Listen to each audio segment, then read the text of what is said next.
What would happen if two of the best classic racers, Outrun and Top Gear, did the Dragon Ball Z fusion dance? Well, a hybrid game called Horizon Chase Turbo, or HCT for short, is exactly what would happen. HCT is a standalone homage to the classic 16-bit arcade-style racers that defined a generation. Now, I'll be the first to admit, it's been a long time since a racing game really got my attention. I grew up playing the greats, sometimes in the arcade with games like Outrun or Daytona USA, and other times playing multiplayer classics with friends, huddled next to a Super Nintendo with Top Gear 2, maybe some Top Gear 3000, or some Super Off-Road. Horizon Chase Turbo itself was released in 2019 for PC, Xbox, PS4, and the Nintendo Switch. There are over 109 tracks, as well as over 31 cars if you get the DLC, some of which is free. There are 3 game modes. The main mode is World Tour, where you play through a series of single races to unlock more tracks, new cars, more car upgrades, and other game modes. You have a tournament mode where you play in a 4-player cup format. More on that later.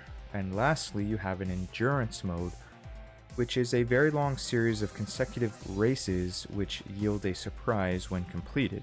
So let's get right into the good stuff. The most important thing is obviously speed. This game's sense of speed is honestly mind-blowing. Anyone who tells you otherwise never played the World Tour or didn't play long enough to truly feel the progression. After playing over 10 hours of Turbo Chase Horizon, you guessed it, I'm ready to take it up to the next level. The next level is real life driving, and we're going to be driving fast. Put your seatbelt on. We're going real fast. The further you progress in this game, the faster the cars you unlock will get, and as you unlock new cars, you will also be upgrading old cars to make them faster too. So pretty much all cars are useful for certain situations due to those upgrades. This is the first game I ever played that had me literally on the edge of my seat swaying back and forth into those twisty tracks and sharp turns going full speed. I'm not kidding. See, the thing is, if you don't take these turns at full speed, the difficulty gets so high that it could cost you the race. Slowing down on one turn could cost you the race.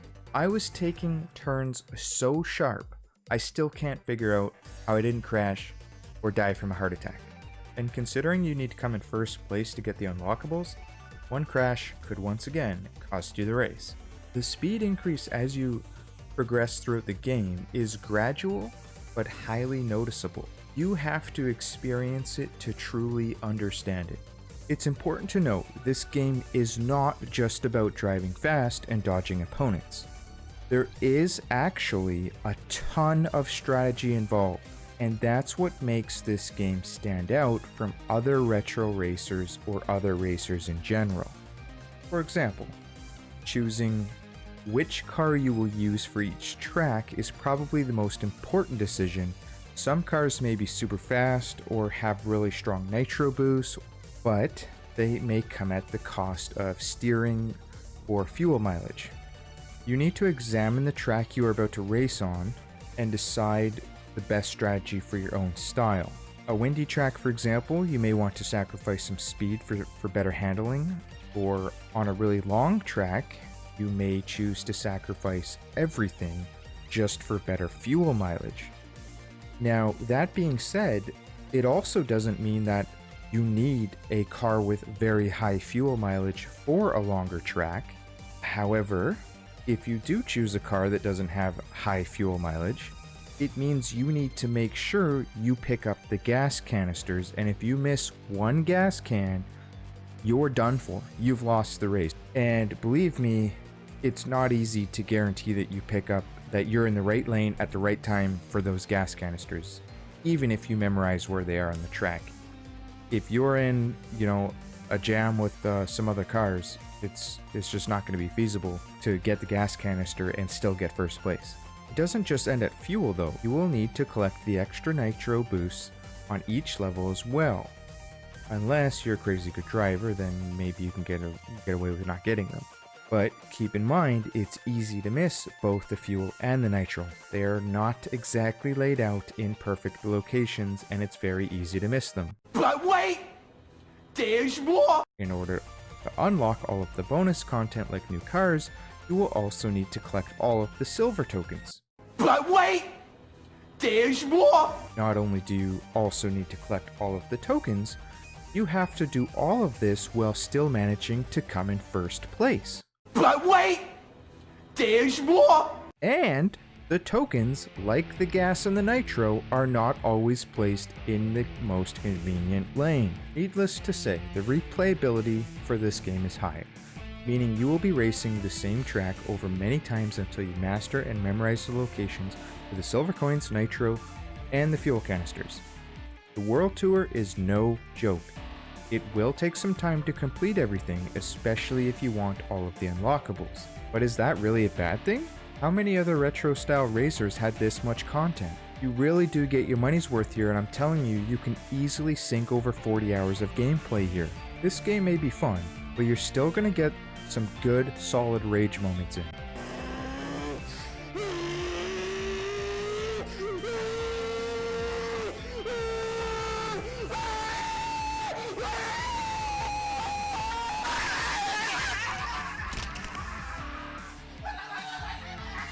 For example, when you hit another car from behind, you get knocked back and take an absolutely massive hit to your speed.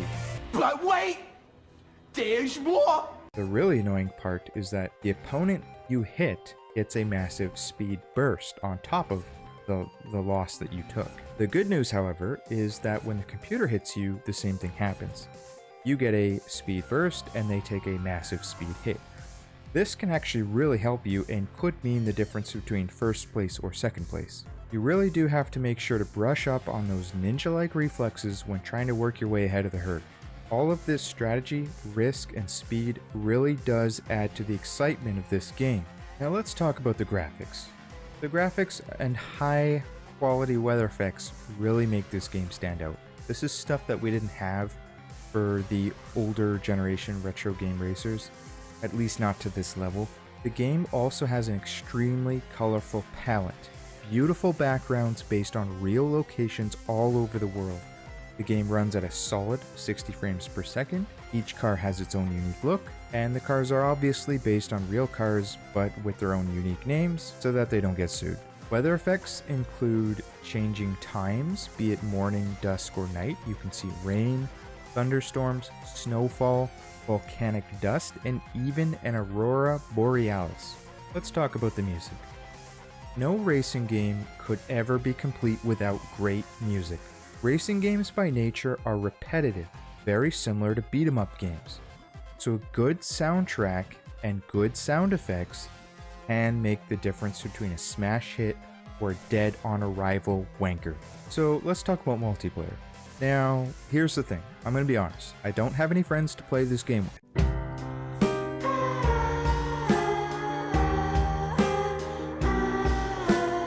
But I can assure you the multiplayer is just about everything you could ask for. To show you just how fun it is and prove my point, I'm going to show you a clip of Metal Jesus Rocks playing this with his band of merry friends, and hopefully he doesn't sue me for showing it. I don't have any money if you do sue me. And even if I did have money, I wouldn't tell you that I had money, and I would hide my money before the judge makes their final decision. My money would already be gone in an offshore trading account or in physical gold. What are the weather effects going to be here? All I care about is getting the damn gas. Looks like it's gonna be a storm. Oh. Yeah, it is Oh, a storm. sandstorm. Oh man, can't see. It's a regular Oh, man. Oh, there's a lot of bumping and humping going on. Bumping and humping. What? Oh, Sorry, what? who's in That was top you, right? Jason. That was me. No, I'm coming back. Oh, what? There we go. Oh, First place. Come on, gotta keep it. And I got gas. Let's talk about my final thoughts. There is one thing that I would actually change about this game to make it even better, and that is making the silver coins easier to get. Trying to get first place and get all those frickin' coins. Let's just say I rage quit a lot more than once. Overall, however, the game is a steal. It's a great price, especially if you can get it on sale. Then it's a steal of a deal. And please do not forget to subscribe to my channel. I am trying to get to over 9,000 subscribers, and I am on a mission to review over 9,000 games. If you have a suggestion for the next game, please make sure it's a simple one, perhaps retro specifically, and leave it in the comments below. Well, after playing over 10 hours of Horizon Chase Turbo, I'm ready to take it up a notch.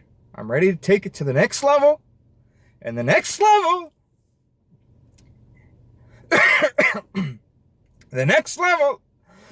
the next level